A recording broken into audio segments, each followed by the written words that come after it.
시간 주야를 맞춰 묵도할 때에 2026년 5월 마지막 주일 예배를 우리 하나님께 드리도록 하겠습니다. 하나님은 영이시니 예배하는 자가 영과 진리로 예배할지니라. 오늘 우리에게 주신 하나님 말씀입니다. 신약성경 사도행전 11장 19절부터 사도행전 11장 19절부터 26절까지의 말씀 보겠습니다. 오늘 하나님 말씀은 그래서 그것과 연관된 말씀을 한번 정화해 보았습니다. 우리 사도행전 11장 말씀과 조금 이따 또 말씀을 나누면 13장까지 이어지거든요. 오늘 말씀에 소개할 교회를 저는 여러분들에게 소개해 드리겠습니다. 우리가 앞서 말씀을 나누었던 초대교회, 예루살렘의 초대교회가 있고요. 오늘은 또 다른 한 교회를 추가해서 말씀드립니다. 우리가 이미 말씀을 들어서 지역을 여러분들이 기억하셨겠지만 사도행전 11장에 등장하는 안디옥이라는 지역입니다.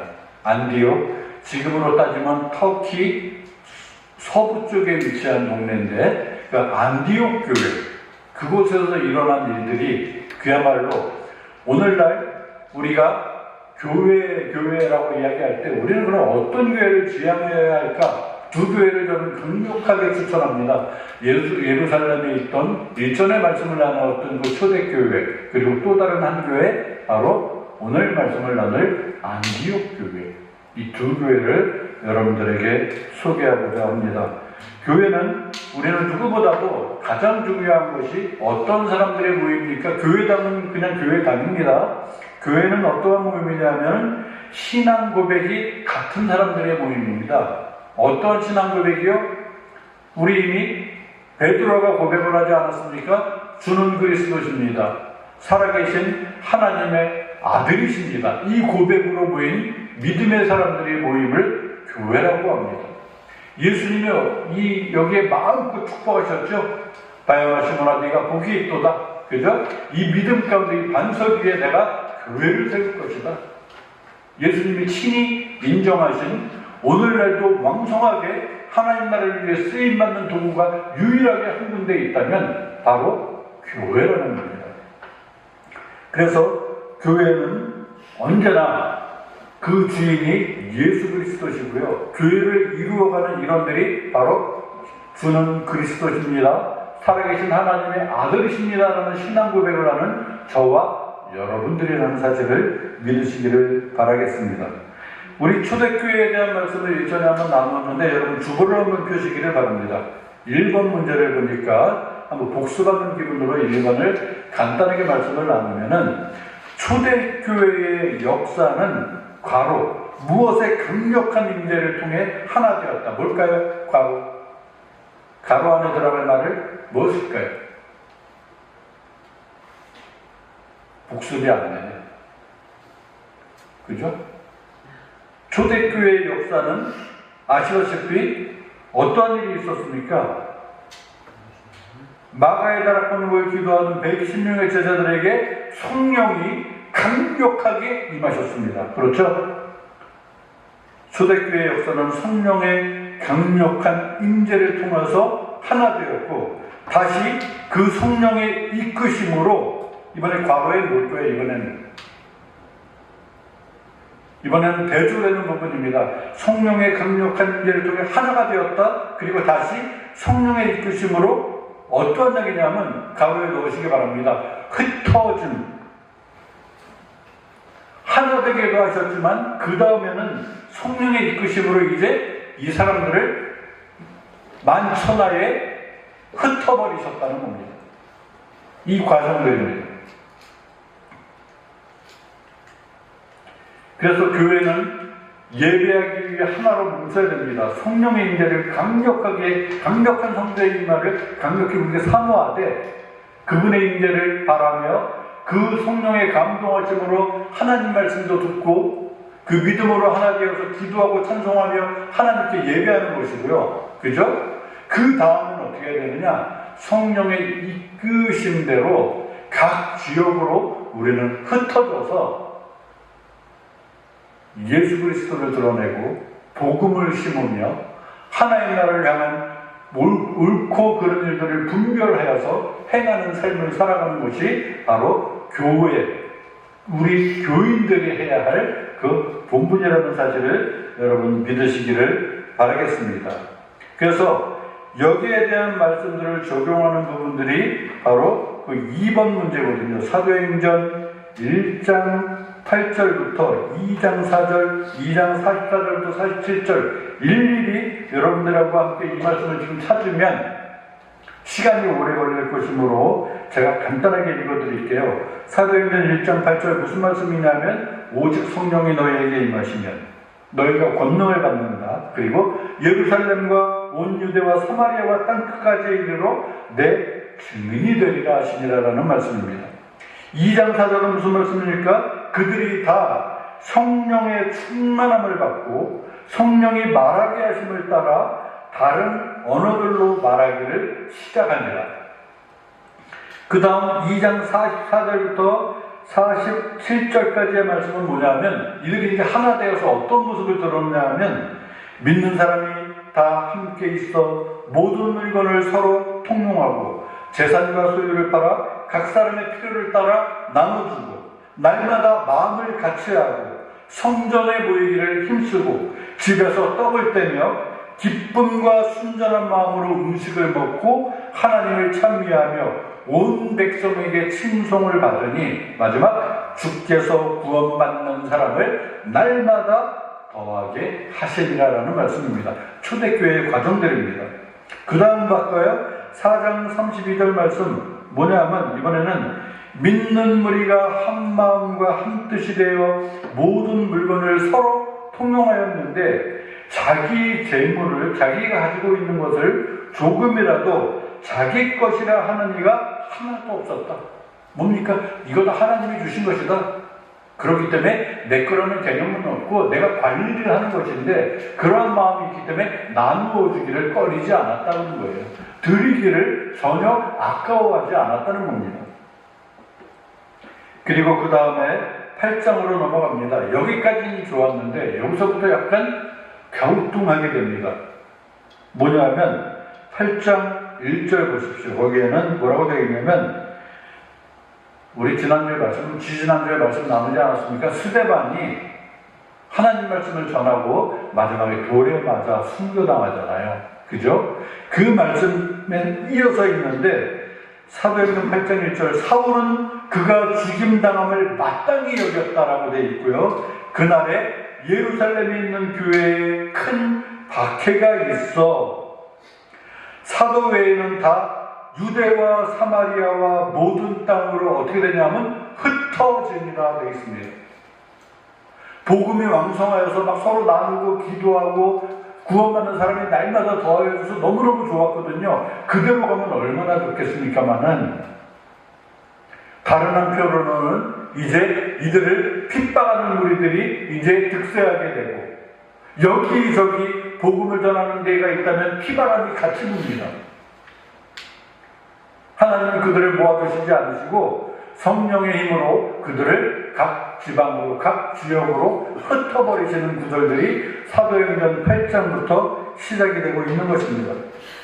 흩어지는 것 이들의 마음 가운데 어떠한 생각이 한편으로는 있었을 것 같습니까? 제 생각이 그럴 것 같아요. 아니 우리 잘 모여서 매일매일 기쁘게 하나님께 예배하고 집에 와서도 기쁘게 떡을 먹고 틈만 나면 기도하게 하고 말씀 사모하게 하고 구원받는 사람 여기저기 더하여지면서 얼마나 좋을까 기뻤는데 우리를 왜 하나 되게 하지 않으시고 핍박이 있게 하시며 하나님 진짜 계시다면 우리를 왜 각 지역으로 흩어버리실까? 이거 뭐지? 헷갈리기 시작하는 겁니다. 사도행전 8장 5절 말씀도 또 보면은 이제 빌립이 사마리아 성에 내려가 그리스도를 백성에게 전했다. 유대인들이 싫어하는 사마리아 지역에 가서 이제 예수 그리스도를 전하였다라는 부분이 있고요. 또 사도행전 11장 19절부터의 말씀은 오늘 우리가 읽은 본문 말씀이에요. 그죠? 그리고 또다시 추가로 읽을 구절이 있는데 13장 2절 말씀을 또 조금 이따 다시 한번 볼 것입니다. 흩으시는 과정 가운데 이 모든 과정들을 우리 문제를 보고 뭐 성경 구절들을 기입하셨으니까 서로 여러분 집에 가서 한 번씩 말씀들을 읽어보시면 좋겠습니다. 그렇게 되어지는 것이고요. 그 다음에 우리가 오늘 11장 말씀을 읽었는데 11장 19절부터 26절까지의 말씀을 간단하게 다시 한번 요약을 해보면은 그때 스데반의 일로 일어난 환난으로 말미암아 흩어진 자들이 베니게와 구브로와 안디옥까지 이르러 유대인에게만 말씀을 전하였는데 여기저기 유대인들이 살아있는 지역을 이제 중점으로 처음에 말씀을 전하기 시작합니다. 20절 보니까 그 중에 구브로와 구레네 몇몇 사람들이 안디옥까지 이르러 이제 예루살렘을 떠나서 터키 지방으로 이제 복음이 이제 확장되는 거예요. 안디옥에 이르러 유대인이 아닌 헬라인에게도 말하여 주 예수를 전파하니 되어져 있습니다. 드디어는 이방인에게 복음이 열리는 순간이라고 볼 수 있겠습니다. 그리고 사도행전 11장 21절에 보면 주의 손이 무엇보다 하나님의 은혜가 그들과 함께 하심에 수많은 사람들이 믿고 주께 돌아오더라 라는 은혜로운 순간이 11장 21절에 있습니다.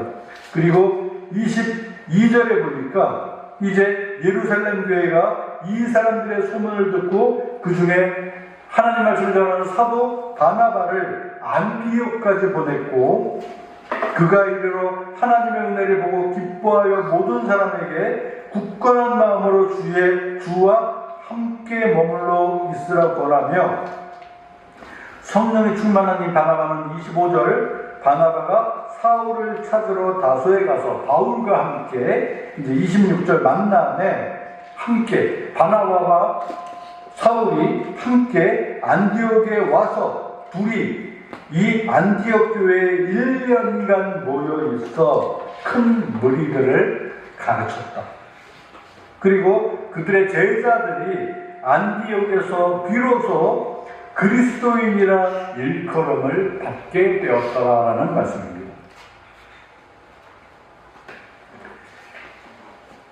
여기까지는 또 좋았는데 그 다음에 12장에 되면 조금 더 아이러니한 말씀들이 이어지거든요. 간단하게 말씀드리면 뭐냐면 12장은 어떤 말씀이 시작되냐면 요한의 형제 예수님의 제자 야고보가 이번엔 칼에 맞아서 순교당하는 장면들이 기록되어 있습니다.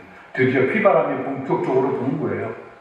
복음이 심어지고 이방 곳곳에 막 퍼져서 막 자라나고 있는 그 찰나에 동시에 사단은 역사하여서 주를 믿는 백성들을 핍박하고 죽이고 예수 그리스도를 부인하는 그런 악의 세력들이 같이 공존하며 퍼지고 있다는 사실입니다.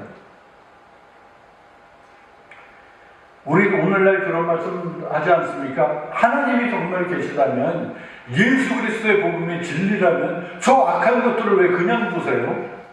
왜 여기 사탄이 역사합니까? 하나님이 한 방에 쳐버리면 되잖아요. 여러분 그런 생각 안 해보셨습니까? 저도 그럴 때 많습니까? 저런 멘트를 왜 살려주지?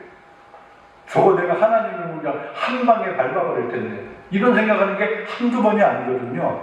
그러나 무엇이냐면요, 제가 분명히 말씀드리는데 하나님은 하나님 나름대로의 계획이 있으시고 그 역사를 하나씩 하나님의 뜻대로 꾸준히 성실하게 진실하게 오늘날까지도 이루어 가시는 우리 하나님이신 줄로 여러분 믿으시기를 바라겠습니다.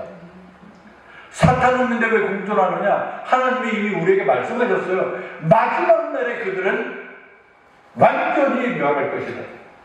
마지막 날이 언제일까요? 예수님이 말씀하셨잖아요. 내가 너희를 위하여 처소를 예비하러 가노니, 그죠? 내가 다시 와서 너희를 나와 함께 있게 하리라 예수님이 말씀하신 그때입니다. 바로 우리가 알고 있는 예수님이 이 땅에 다시 오시는 그날 사탄은 완전히 이 땅에서 이 하늘에서 제하여집니다. 우리는 그날을 새 하늘과 새 땅이라 그래요. 요한계시록 21장에 이 새 하늘과 새 땅에 대한 기록들이 쭉 있거든요. 저는 지금까지 요한계시록에 대한 설교를 해본 적이 없습니다. 왜냐하면 요한계시록은 잘못하다간 이단으로 빠져요. 아직 이루어지지 않은 말씀들이 앞으로 일어날 일들이 있는 계시록이거든요. 이걸 잘못 해석하게 되면 이단으로 빠지게 되고 자기도 헷갈리게 되고 오류를 범할 수가 있다 그래요. 그래서 애초에 그냥 저는 이 부분은 맡기고 더 잘하시는 분들 설교를 그냥 듣는 정도고, 저도 이 말씀을 함부로 그렇게 다루지는 않습니다만 오늘 저는 유일하게 한 가지는 말씀드릴 수 있습니다. 마지막 날 세계는 어떨까? 우리가 생각하는 영적인 것으로 우리가 그 세계를 누린다? 그거보다 더 구체적입니다. 요한계시록 21장을 보면요, 뭐가 등장하냐면 새 하늘과 새 땅이 있다고 합니다. 그 세계는 새 하늘과 새 땅, 뭘까요? 우주가 있지만 우리가 살고 있는 이 땅도 말하는 겁니다. 이건 분명합니다. 새 하늘과 새 땅을 다시 한번 좋은 말로 바꾸면 신천지죠. 그런데 그런 단어는 굳이 쓸 필요 없습니다. 괜히 오해받습니다. 그죠? 어찌됐든 새 하늘과 새 땅, 3번 문제입니다. 새 하늘과 새 땅. 여러분 적으시기 바랍니다. 영혼만 들림받아 가는 것이라기보다 새 창조된 세상을 우리가 누리는 것이다. 새롭게 창조된 세상을 우리가 누리는 것. 그런 세계가 과연 있을까? 하나님은 단 6일 만에 천지 창조를 만드셨어요. 그죠? 그분께서 만드시는 지금의 이 세계보다 더 좋은 리모델링된 세상이라면 얼마나 완벽한 세상일까요? 우리 자연을 누리잖아요. 야, 이렇게 좋을 수가 있을까? 세상을 보면서 감탄할 때가 한두 번입니까? 그렇죠? 근데 이보다 더 좋은 세상이에요. 또 확실한 건 악의 세력이 완전히 없어진 세상이에요. 거기에 죽음도 없는 것, 그죠? 눈물도 없는 것, 근심도 없는 것, 하고 싶은 거 다 할 수 있는 것. 이거면 말 다 했죠. 뭐. 기대에 어긋나지 않는 것입니다. 그렇기 때문에 예수님은 우리에게 그렇게 말씀하신 것입니다. 너희는 먼저 그의 나라와 의를 구하라. 그죠? 우리가 세상을 살아갈 때 항상 하나님의 나라를 먼저 구할 이유가 거기에 있는 겁니다. 나를 위해 무조건 충성하라가 아니라요, 함께 누리기 위한 과정 가운데, 그 순간 가운데 저와 여러분이 지금 이 세상을 살고 있다는 사실을 믿으시고, 만세전부터 나를 택하여 주셔서 이 세상을 살아가는 동안 주를 그리스도로 고백하게 하시고 교회의 일원으로 살아가게 하시는 하나님 자녀된 신분을 주신 그 하나님께 감사하시는 저와 우리 모두가 되시기를 주의 이름으로 축원합니다. 그 다음 4번 문제를 보도록 하겠습니다. 초대교회가 보여준 4가지 핵심 가치가 있었습니다. 그것은 무엇일까요? 4가지 핵심 가치. 오늘 설교문을 내가 막 이리저리 이번 주에 막 준비를 하다 보니까 9장이나 준비를 했어요. 사실은 그 설교가 좀 무지하게 길어질 것 같으니까 그냥 웬만한 거는 빨리빨리 이렇게 넘어갈 텐데요. 초대교회가 보여준 4가지 핵심 가치가 있다면 제가 말씀을 드릴게요. 첫째 뭐냐면은 초대교회 신자들은 유무상통, 즉 자기의 소유를 자기 것으로 주장하지 않고 가난한 이들을 위해 물건들을 통용할 줄 알았다는 게 한 가지가 있고요. 두 번째, 건물, 교회당에 모이는 중심이 아닌 일상 중심의 신앙생활이었다. 뭐냐면 날마다 마음을 같이했고 집에서도 떡을 떼며 기쁨과 순전한 마음으로 음식을 먹었다. 매일매일 그렇게 즐거운 거예요. 그 다음 세 번째 뭐냐면 세상으로부터 칭송을 받았다.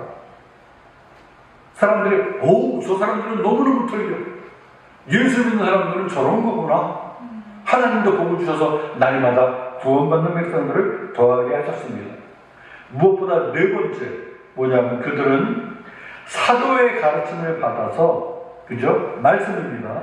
가르침을 받아서 서로 교제하고 떡도 떼며 오로지 기도하기를 힘썼다는 겁니다.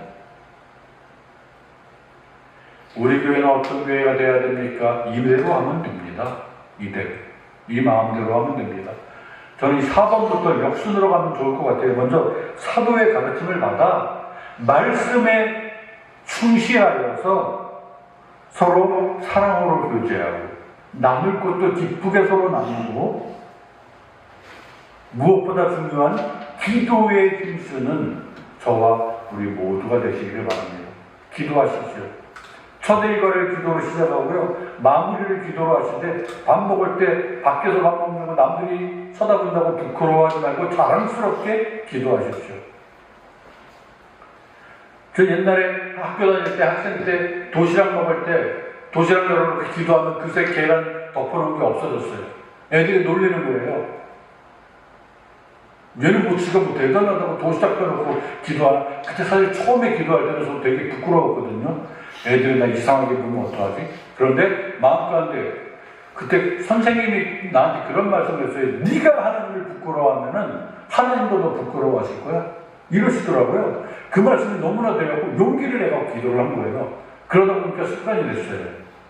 습관적으로 기도를 하게 되고 그러다 보니까 계란 후라이도 없어지고 그래도 그렇게 아깝지 않은 그런 삶을 살게 되었습니다. 여러분, 식사 기도는 필수, 그죠? 아침 저녁 기도 필수.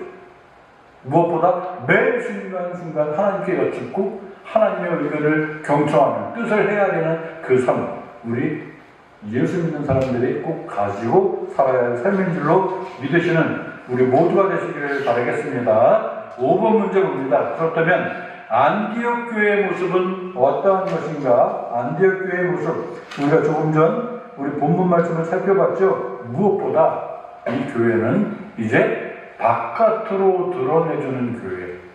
쉽게 말씀드리면 우리 사도행전 13장으로 한번 넘어가 보도록 하겠습니다. 13장 보면은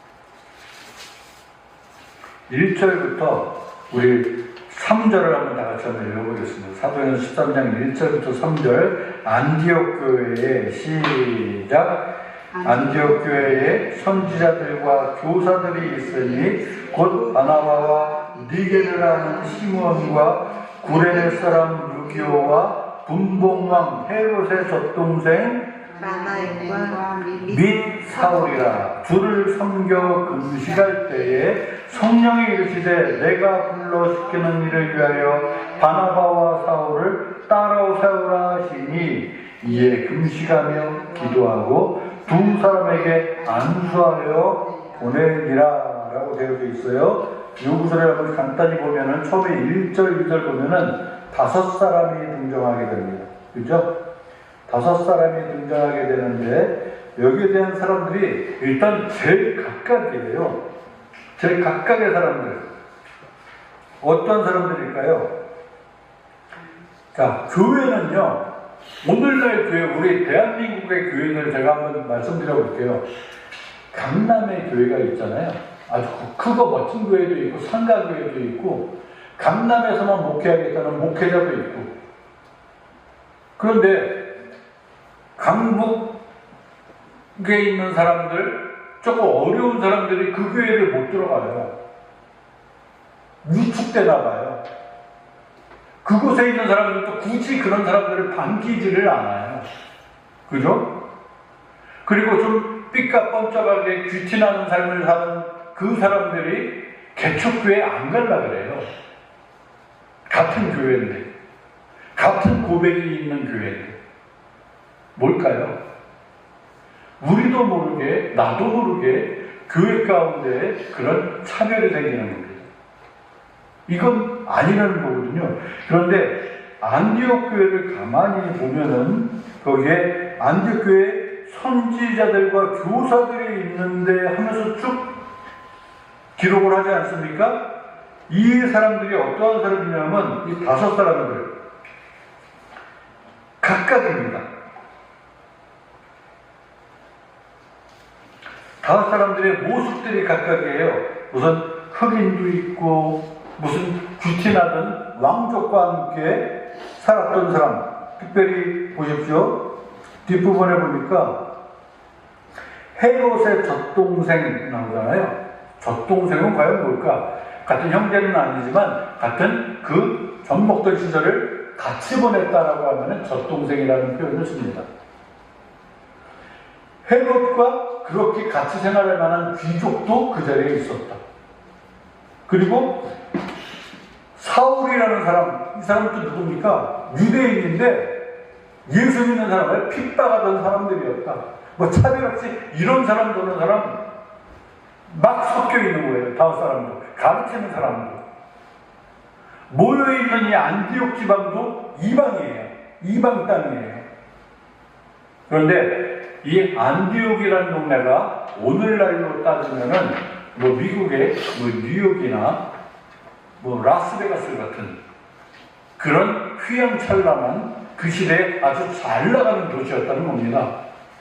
안디옥 교회에서 이런 선지자들과 교사들이 세워지고 그들이 열심으로 사람들을 가르칠 때에 이제 제자의 수가 더하여지고 이들은 여기에 대한 결실을 어떻게 드러내느냐 하면은 바나바와 사울을 기도하고 안수하여서 어떻게 합니까? 다른 지역으로 파송을 합니다. 교회의 모습입니다. 내실이 단단해진 교회가 이제 내실에만 충실하는 것이 아니라 오늘날 뭐 교인이 많아졌다, 성령포를 열심히 하는 게 교인이 많아지고 내적으로 많이 영적으로 사람들이 강화해졌다라는 교회들이 그 다음 하는 일이 뭐냐면 그래서 우리 교회 다시 짓자 이거예요. 그런 교회가 너무너무 많다는 겁니다. 적어도 우리 위의 세대와 우리 세대가 그랬습니다. 그런데 지금 어떻습니까? 아이를 적게 낳아요. 매번 YTN 방송을 보면 백석대학교 총장이신 어떤 분이 뭐 가장 불행한 것이 무엇이라 생각하십니까? 하면서 이 시대에는 어른들이 아이를 안 낳습니다. 그러면서 그분을 많이 걱정해요. 그러다 보니까 인구도 줄어들지만 우리나라 뭐가 문제냐면은 신앙의 되물림이 안 되는 거예요. 다음 세대에. 그러니까 그 큰 교회들이 하나둘씩 지금 비어주고 있습니다. 어떻게 할 거예요, 이거 다? 유럽의 교회들이 그랬잖아요. 미국에도 그런 교회 좀 많이 봤습니다. 우리나라가 지금 그 전철을 밟는 것입니까? 위기에 처해 있다고 말씀드립니다. 그렇게 됐다고는 말씀드리지 않겠습니다. 어떻게 하냐면요. 안디옥 교회 같이 이제 복음을 나만 갖고 있는 것이 아니라 내 주변에 복음을 나누어야 되고요. 더 나아가 우리가 모르는 지역까지 바나바와 바울을 기도하며 안수하여 파송한 것 같이 선교하는 교회가 진짜 교회의 일을 감당하는 것입니다. 저는 우리 교회가 그런 교회가 되기를 바랍니다. 첫째, 모여야 되겠죠. 모여야 뭐 말씀도 듣고, 그죠?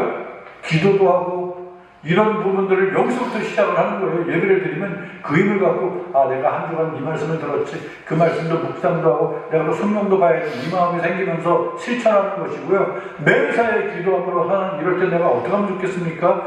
저 직장 내에서 저 왼수 같은 사람을 내가 매일매일 보는데, 저 사람 어떻게 다뤄야 될까요? 아이고, 하나님, 나 또 이런 죄를 저질렀어요. 회개하고. 그런데 또 이 자리를 저질렀어요. 회개하고. 이러면 쳇바퀴 도는 삶에 머물러 버려요. 이제 좀 더 나가야 됩니다. 회개하지 말라는 게 아니고 회개도 하되 이제 하나님 좋아하는 일을 내가 하나씩 억지로라도 내가 시작해 보겠습니다. 원수 사랑하라고요? 잘 웃어주지 않는데요? 그러면 이를 악물고 좀 웃어주는 거예요. 너 예수님이 그렇게 하라 그래서 내가 이 악물고 내가 눈웃음으로 너를 내가 상대한다. 이러면서라도 시작을 하는 겁니다. 저 예수 믿는다는 저 아무개는 왜 맨날 저렇게 실없이 웃고 다니까 뭐가 저렇게 좋을까? 알고 봤더니 예수 믿어서 기쁜 거래. 이 정도의 마음이, 이 정도의 반응이 나와야 된다는 겁니다.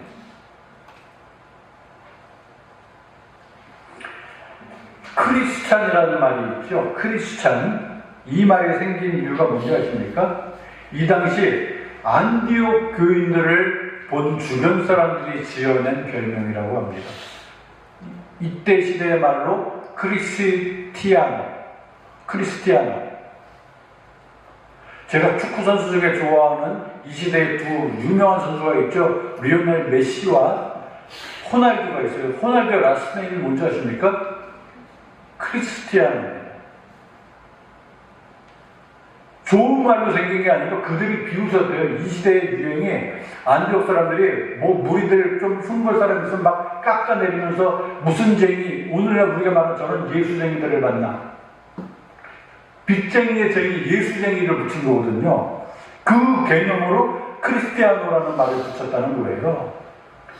눈에 보이지 않는 예수 그리스도가 뭐가 좋다고 저러고 다니는 참 이상한 인간들. 저들을 밤낮 지들끼리 형제여 자매여 이러면서 다니는데 하면서 흉봐갖고 붙인 것이 바로 그리스도인, 크리스찬, 크리스티아노라고 붙여진 아주 좋지 않은 개념으로 붙여진 이름이라는 겁니다.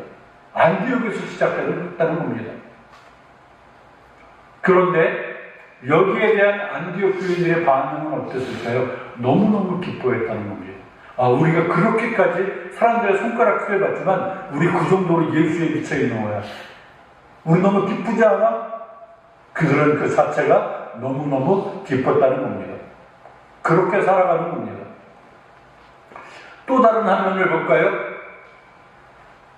인도의 유명한 많은 사람들이, 수많은 사람들이 존경하는 간디라는 사람을 여러분 잘 아실 겁니다. 그죠? 간디는 과거 청년 시절에 영국에서 공부를 할 때 교회에 한번 가려고 발을 들여놓다가 그 앞에서 퇴짜를 맞았다고 합니다.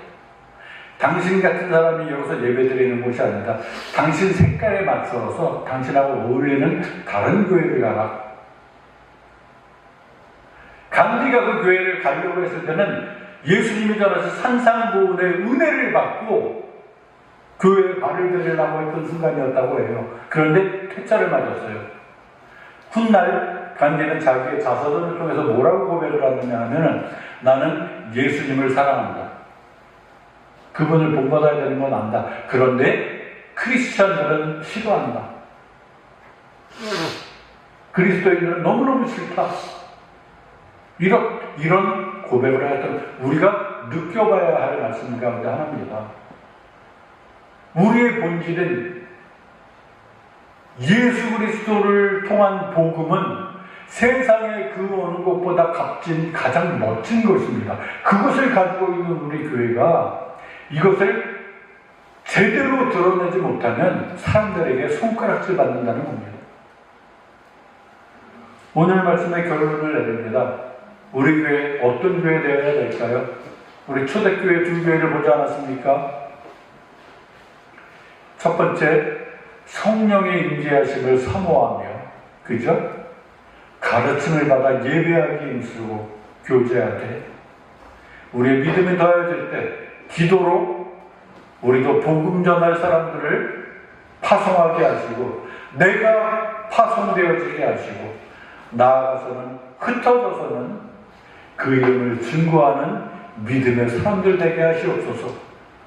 우리 교회가 그러한 교회 될 수 있도록 우리 스스로가 모일 때마다 예배에 힘쓰고 교제하며 하나님 공급해 주시는 그 힘을 구하는 하나님의 은혜로 하루하루를 기쁘게 살아가는 저와 우리 모두가 되시기를 주의 이름으로 축원합니다. 기도하겠습니다.